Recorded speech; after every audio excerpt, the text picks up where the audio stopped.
We are now on air. Time for a total takeover. It's finally here. Welcome to a new episode. It's about to go down. Ladies and gentlemen, it's about to go down on this TGIF edition of the Dan Adams Show. Thank you for tuning in. Thank you for listening. Thank you for viewing.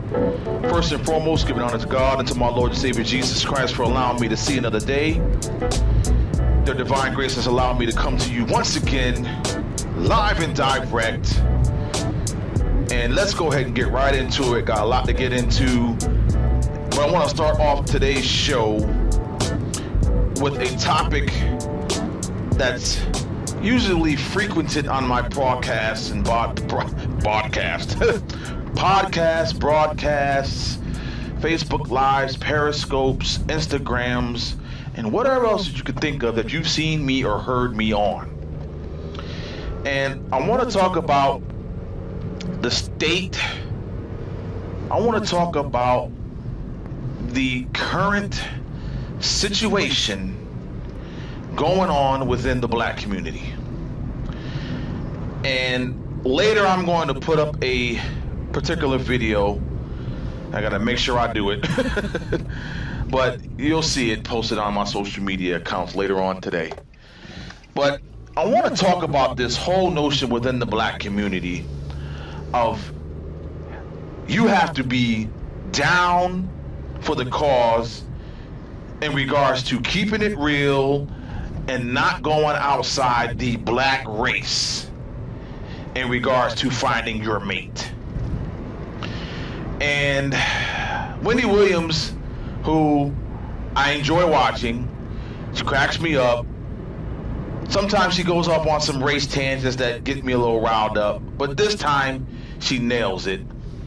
So, you know what? As a matter of fact, today's episode of the Dan Adams Show, and as I'm coming to you live here right now via the Political Heat Studios, aka my vehicle, for today's TGIF edition of the Dan Adams Show, I'm going to make sure that I get this on this broadcast.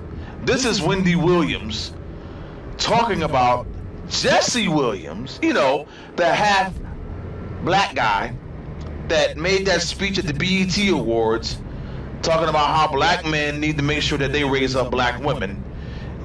I'm going to let you watch and listen to this, and I'll come back right after this. So his fans are very, very angry. One tweeted, if Jesse Williams really left his wife for Minka Kelly, prepare to report for race war duty in 1,300 hours. Well, here's the thing. Black people particularly are up in arms about this because he did go to the BET Awards and he stood on stage and he did this whole, speech, which people were pumping their fist about, and, in a good way. He did this speech, and, part of the speech was you need to celebrate black women. We need to support our sisters and uplift them, and, and then he sachets off with Minka Kelly. So people are pissed. Well, look, Minka Kelly, first of all, in my mind, is still smarting because she lost Derek Jeter. Yes. Oh, yes. Mm-hmm. Oh, yes. She's got a type. She likes a yellow man. Yeah. Why are they showing me? She's got a type. What me?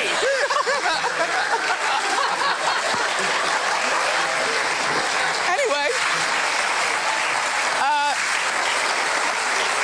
So TMZ spotted Jesse at the airport and asked him about Minka, and here's the footage, and you'll see on the back of his jacket it says, "Don't believe the hype," when he turns around. Now, he never addresses TMZ because he could have just shut it down and said, look, my wife and I are going through a time. Minka and I, we are working together, shooting the video game or whatever. We are not messing around. But the "don't believe the hype," he's corny. He's real corny. And we as a society, we so we're so focused sometimes on who the married person is running away with, then, you know, that this is a marriage dissolving and there are 2 kids involved. You know, I really don't care what the color of his next girl is. Doesn't mean that he can't say, you know, uplift black women and stuff. I'm not that girl, you know. I don't know what color my next husband's gonna be. Honest to God. And if you ever see me walking down the street holding hands with an Indian man, you better not say nothing. Not one word. There you have it, ladies and gentlemen.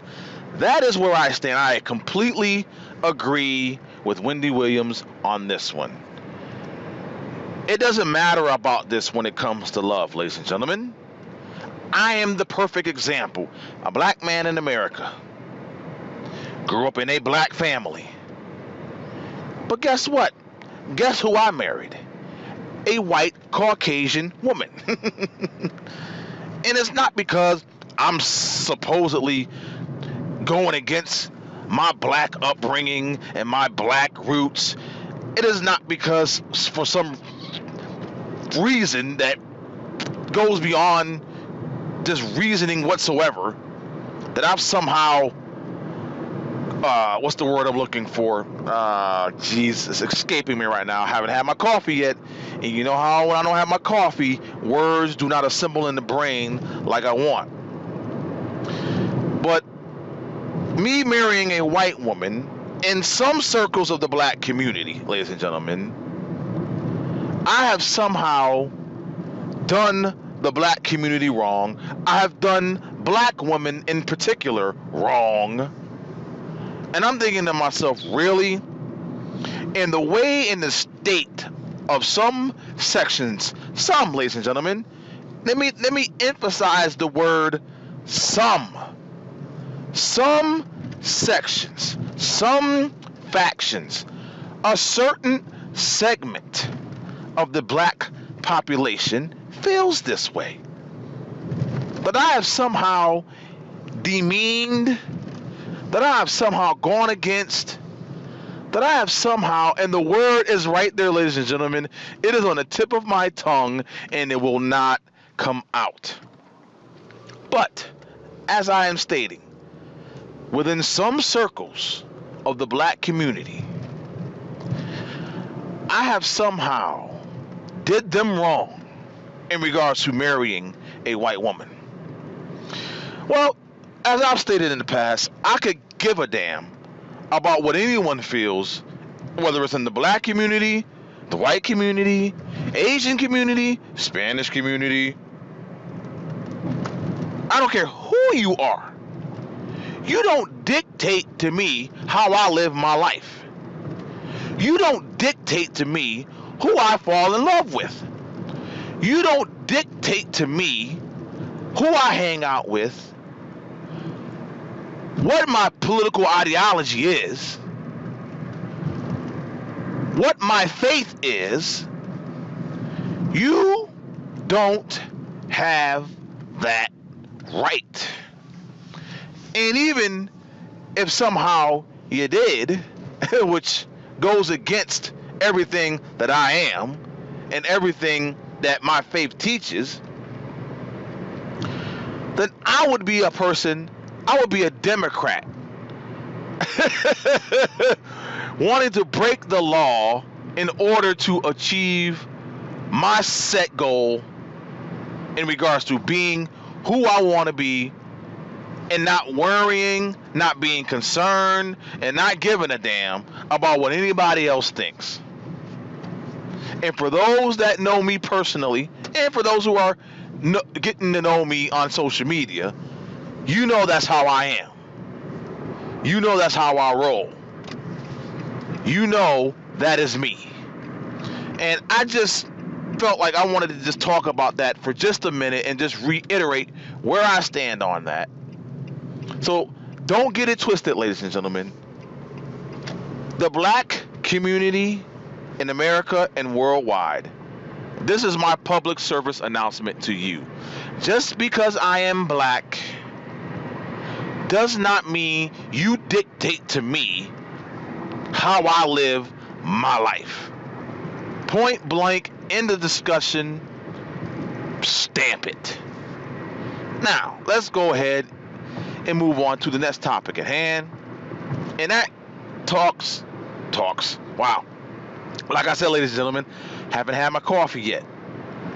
Let's talk about what's going on in the political spectrum in regards to, yes, ladies and gentlemen, let's talk about this whole Ann Coulter situation, UC Berkeley.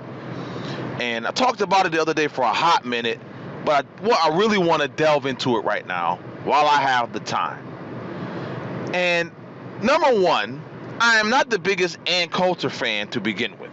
Let's just state that for the record. But I do want to state this. I think it's a bunch of BS and how it's going down, how it's gone down in regards to UC Berkeley not allowing her to speak because they feel that her speech is hate speech. Oh my goodness. This is where we're at, ladies and gentlemen, in society right now. And it's not just in America. It is an epidemic just engulfing the world right now. The leftist liberal numbnut moonbacks are on a, I guess, hunt. They are on a safari.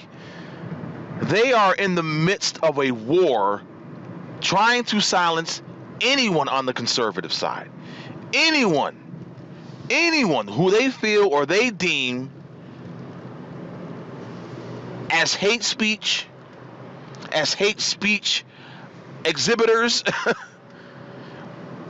just anyone that they feel that they do not align themselves with in regards to their political ideology, then they are on their chopping block.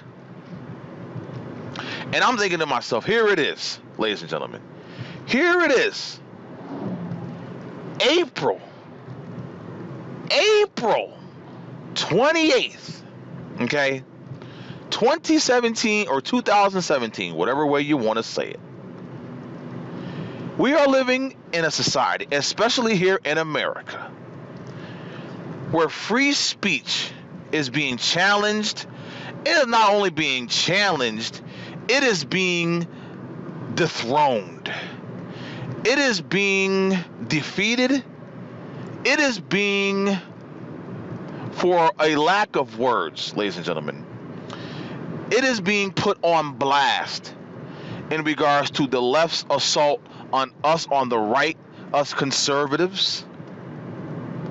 They're deeming what our ideology is, what we feel that is close to our hearts in regards to our political thinking and our political stance, conservatism. They are deeming that as hate speech. Well, ladies and gentlemen, we all know, ladies and gentlemen, even hate speech is protected under the First Amendment.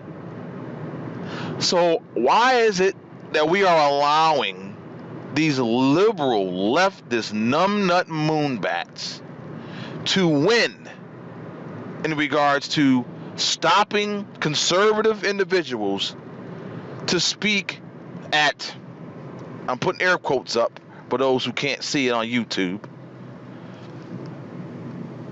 they are deeming conservatives as hate speech and not allowing them to speak at liberal universities and colleges across the country. This is a win for them, unfortunately, and this is another example of us on the right not pushing the envelope. Now, granted, ladies and gentlemen, there is only so much that some of these conservative individuals who have been invited to speak at liberal institutions, when the liberal faction that resides within these institutions rise up and make their voices heard that they don't want this individual to speak at their institution, then we all know most of these institutions are run by liberals, so they're going to give in to the liberal uprising and put the kibosh on a conservative individual coming to speak at that liberal institution. Now, with all of the riots, they haven't been protests, ladies and gentlemen. They have been straight out violent riots happening at these liberal institutions when you can say the word flag and they're ready to pull out freaking bats and locks and brass knuckles and nunchucks and everything else that you could think of. These people are so butthurt that they can't even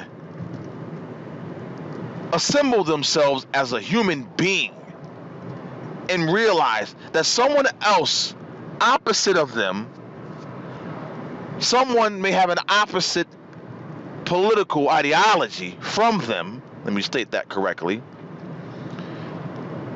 that everyone on this planet isn't like them, doesn't think like them, and the fact that they can't wrap their heads around that, the fact that they are resorting to violence, not allowing conservative speak to happen in and around their institutions, this lets me know, ladies and gentlemen, that we are on a path that we have never, ever seen before in America.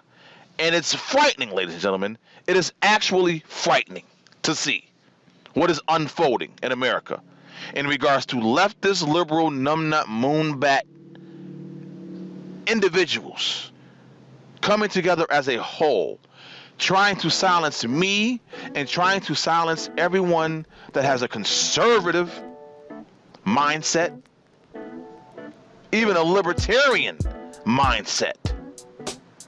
They're looking to shut us down permanently. We cannot allow that to happen, ladies and gentlemen. We cannot allow it to happen. So as I sign off for today, remember this. It's TGIF. Thank God it's Friday. Got a busy weekend on tap for yours truly.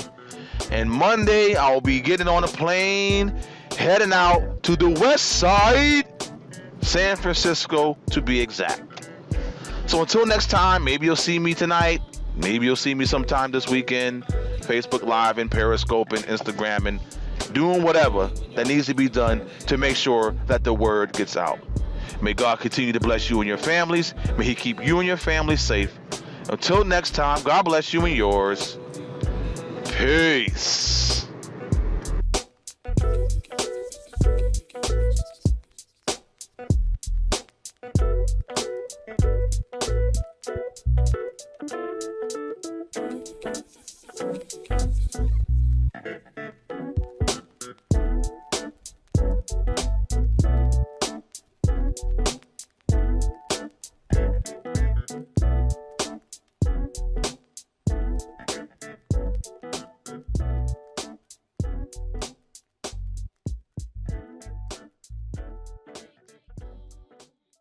This poem is for the woman I love.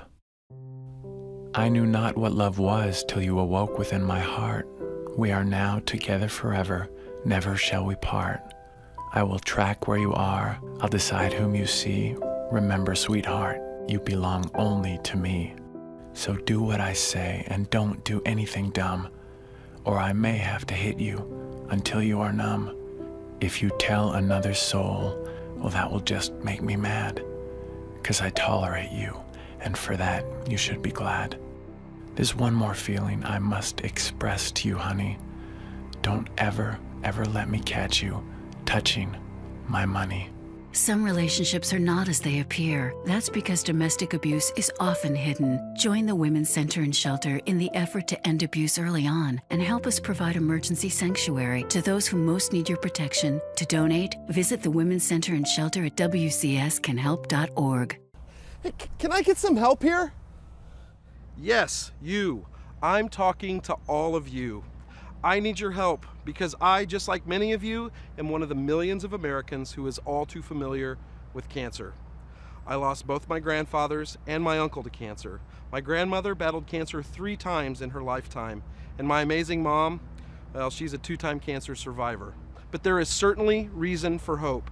Due to earlier diagnosis and evolving research, the 5-year survival rates have increased for people living with cancer.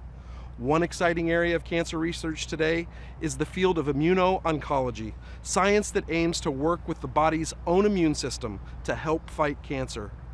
That's why I'm proud to be joining Bristol-Myers Squibb and the cancer community to launch Ready, Raise, Rise, a program that educates about immuno-oncology research and encourages people to raise a flag for those we love affected by this horrible disease. On this website, you can create a personalized flag on behalf of yourself or a loved one touched by cancer and share it with your friends. You can also select a cancer organization you would like to receive a potential donation. The 3 groups with the most flags raised on their behalf will receive a charitable donation from Bristol-Myers Squibb. By sharing your flag, you're making a difference by supporting loved ones, raising money for cancer groups, and educating about groundbreaking research. So please, join me. Let's raise our flags against cancer.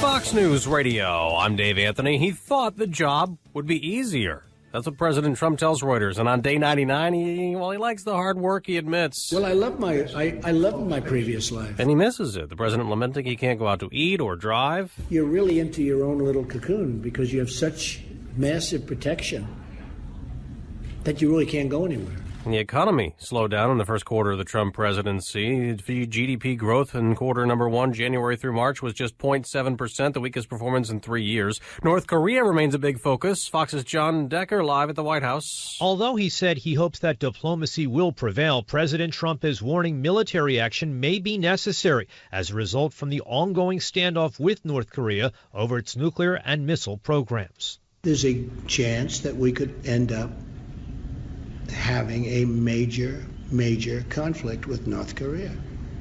Absolutely. The president in an interview with Reuters. Meanwhile, Secretary of State Rex Tillerson chairs a special meeting of the UN Security Council today, which will focus on the growing threat of a nuclear North Korea. Dave? John, President Trump will address the NRA convention today. Oh, I'm just beyond excited. Carol drove from Bay City, Missouri. Barry from Colorado feels a Trump presidency will secure his right to own firearms. Well, that's a big deal because we have the appointment of Neil Gorsuch. And for many people here, a pro-Second Amendment Supreme Court is a campaign promise kept. In Atlanta, Eben Brown, Fox News. Did a convicted killer suffer? Kenneth Williams' attorneys are demanding an investigation into last night's execution in Arkansas they call horrifying. Witnesses say Williams lurched several times during the process, seemed to moan and groan, but a governor's spokesman says those were simple, involuntary muscle reactions.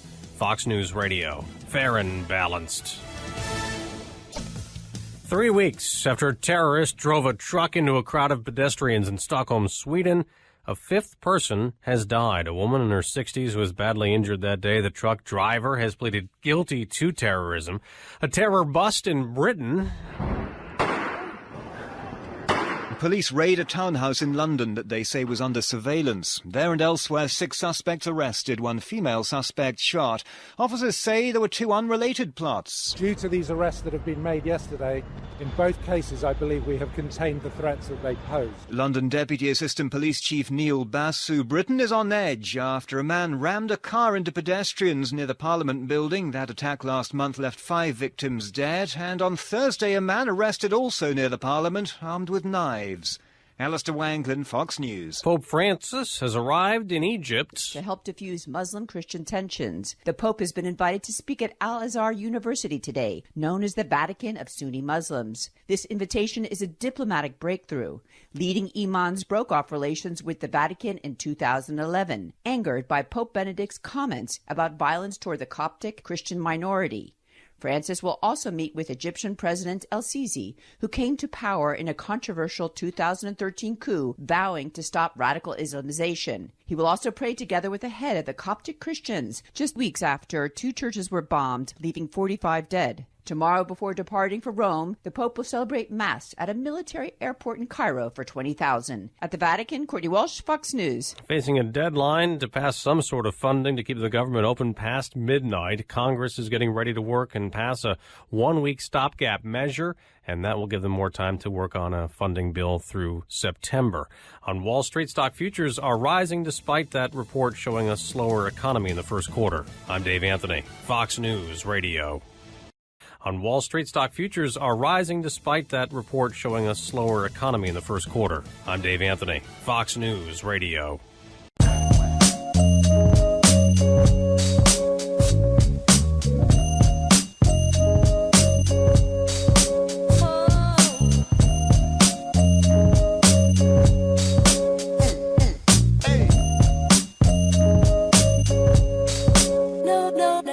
The element of surprise will take its twists and turns. Vital for me to relieve the burn. It's my turn to let the music get into it. Free myself from all the craziness going on in the world, ridiculous. We need to step back and take a breath before we take that final step. It could lead to destruction. No discipline leads to corruption. Keep your blood pressure at a safe level. You have to let the dust settle before making any decision. Picking the right spices in the kitchen. I know what you're waiting for. Melodic is here. I'm standing at the door. It feels so good when you're around. I know that you're digging my sound. I know the way you like to move. It feels so good. Sometimes we rise and fall, but we must get up and grab the ball. Put it in the breadbasket, that's less drastic. Stretching my mind elastic. Never forcing you into a corner, giving you latitude, real gratitude. Without you, I couldn't be me. Bringing it live at this funk party. Musical provider, lyrical Don Dada. Making me work much harder. Making sure I bring you the soul. Never try things I can't control. To me, that is the right formula. Never negative, always positive. Feeling good is part of the process. Making sure I pass the test. Come on. It feels so good when you're around. I know that you're digging my sound. I know the way you like to move. It feels so good. With this jazzy interpretation, let your mind come to its own conclusion. Exclusion, ignorance, pettiness, focus supreme, parallel to my readiness. Just like the FBI, Funk and Bass Incorporated. Who's jaded? Not me or the people I hang with. Giving praise for this musical gift. Time to uplift those souls in the dungeon. Giving you results just like the search engine. Database is large and equipped. Like a website taking millions of hits. With black roses on the production. Guaranteed to supply your needs. For this type of musical rendition, hip-hop is here to start the transition. It feels so good when you're around. I know that you're digging my sound.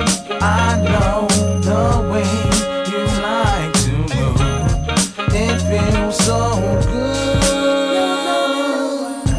It feels so good when you're around.